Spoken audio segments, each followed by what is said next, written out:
What if I told you that while every other Formula One driver was living like a machine, training relentlessly, analyzing telemetry, eating clean, and going to bed at 9 p.m., there was one man who did the exact opposite. While others were sleeping, he was drinking. While others were studying data, he was chasing parties. While others were living like athletes, he was living like a legend. And yet, despite the chaos, he still became Ferrari's last world champion. This is not a story about discipline. This is not a story about following rules. This is the story of a driver who didn't just race, he lived the sport on his own terms. Meet the man who tasted victory, defeat, and most of all, champagne. This is the story of Kimi Räikkönen, the Iceman. October 17, 1979, a cold, magical night in Finland, where the northern lights paint the sky and the air tastes like winter. A country famous for its silence, its stoic people, and its brutal winters. And in the middle of that frozen calm, a boy was born. A boy named Kimi Räikkönen. His father built roads. His mother worked in an office. Nothing about his upbringing screamed future F1 legend, except the fact that from a young age, Kimi didn't follow the rules. He didn't grow up dreaming of trophies or podiums. He grew up craving speed. Mini motocross became his first love, because in Finland, tiny legends start young. But as he grew older, he had to choose between two passions, ice hockey or racing. And Kimi chose the one that didn't require waking up early, because even as a kid, he was already living on his own schedule, quiet, cool, unbothered. His father worked multiple jobs just to keep the dream alive, and Kimi rewarded him by destroying the competition. By 15, he was racing outside Finland. By 19, he was serving in the military by day and racing by weekend. He was the kind of driver who stretched his leave to race, showed up late to base, and sometimes arrived a little tipsy because he'd won that weekend, and nobody cared because he kept winning. He didn't follow the rules. He didn't need to. He was Kimi Räikkönen. The first time the world really noticed him was 2000, when he showed up for a Formula One test with Sauber. He barely spoke, 3 words all day, and then he did what he always did. He smashed expectations. He beat the team's actual driver by half a second. Half a second. In F1, that's not a gap. That's a message. And just like that, he was in, confirmed as Sauber's driver for 2001. But his entry into Formula One didn't come with the usual hype. No flashy press conferences, no grand speeches, just quiet speed. The 2001 Australian Grand Prix was his debut. All eyes were on him, pressure, cameras, expectations, and Kimi took a nap half an hour before his first race. Then he drove like a man who didn't care about anything except the finish line, and starting P13, finishing P6, points in his debut race. The world ate, called him lucky, he called it normal. His rookie season ended with 2 P4 finishes, and he was already being compared to veterans. But the moment the world truly realized Kimi was different came in 2002. He moved to McLaren, and in his very first race for the team, he scored a podium. A quiet Finn in a loud world. A driver who didn't talk much but spoke through speed. He wasn't just fast, he was relentless, but there was a problem. McLaren's car kept breaking.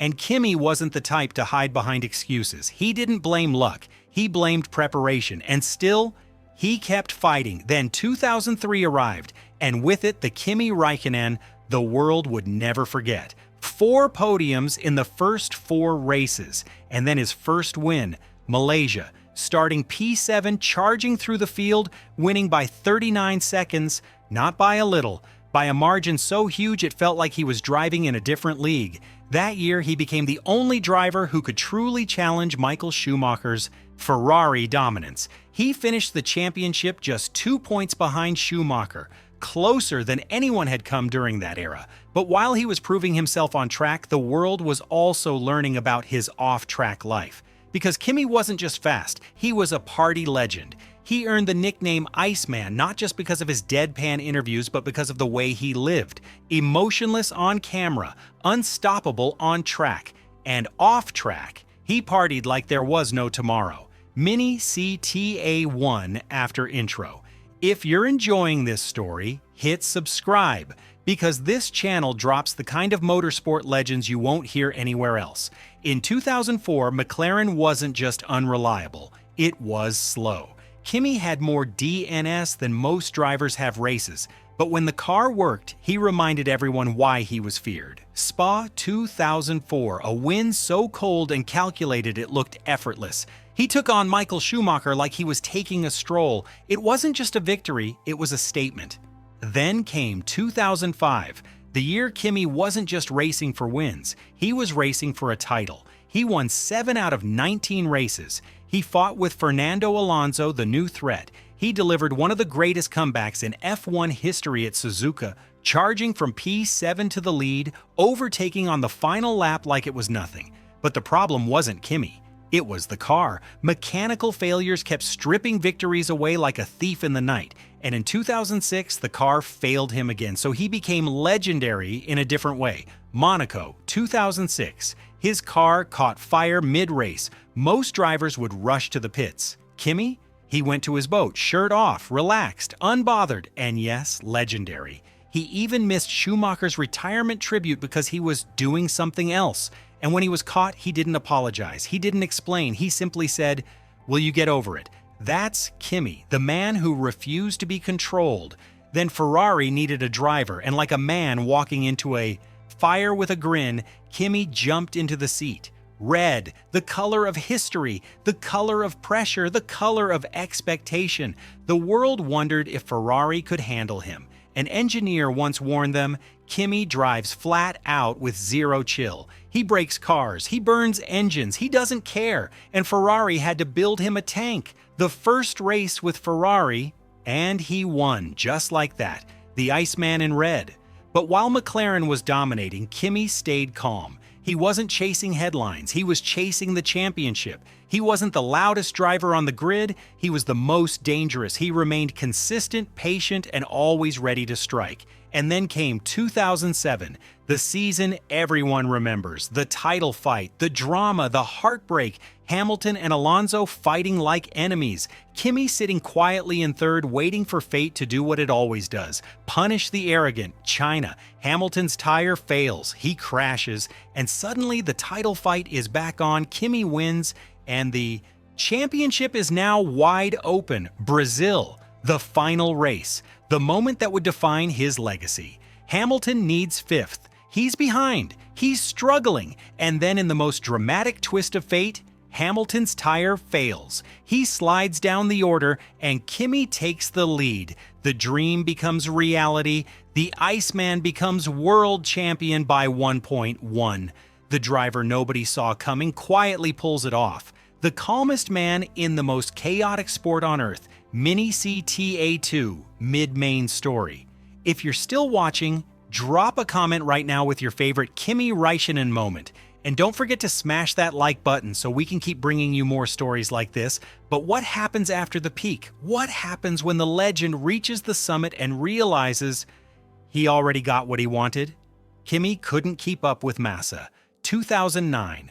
The car was slow. He joked, he laughed, he partied, and the sport moved on. Ferrari chose Alonso for 2010. Kimi was left without a seat. He tried WRC. He tried NASCAR. He tried everything. But the world still wanted the Iceman. And in 2012, he returned. With Lotus, he reminded everyone that he still had the magic. Abu Dhabi 2012. He wins again. The Iceman is back. And he even drops one of the most iconic radio lines in F1 history.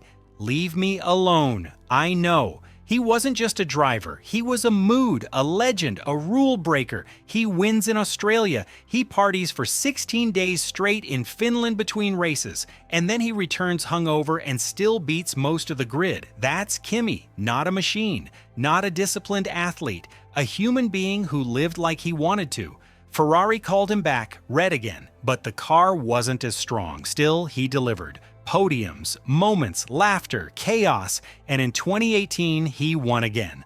Austin, after 113 races, the old Kimi was back, the legend was alive, and he ended the season in P3, like he always did. quietly reminding everyone he was still dangerous. Then, 2020, a final chapter.